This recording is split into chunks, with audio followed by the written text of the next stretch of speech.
എല്ലാവർക്കും സുഖാണോ?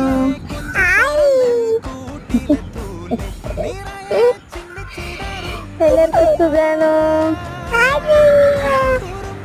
എല്ലാരും എന്തെടുക്കുവാ? പിന്നെ എന്താ ചോദിക്കണ്ട? എന്തൊക്കെയുണ്ട് വിശേഷം? ചോദിക്ക്. ചിമ്പക്കുട്ടിക്ക് പുറത്തിറങ്ങിയ പൂവാണ് കാണിക്കേണ്ടത് കേട്ടോ. നിങ്ങളെയൊക്കെ പൂ പറിക്കല്ലേ, പൂ പറിക്കല്ലേ. അമ്പിളിയൊന്നും ഇല്ലേ? അമ്പിളി എവിടെ പോയി? അമ്പിളിയൊക്കെ വീട്ടിൽ പോയി. സൂര്യ പോയോ? സൂര്യയുടെ സൂര്യ വീട്ടിൽ പോയി. ഇരുട്ടായി, ഇരുട്ടാവും.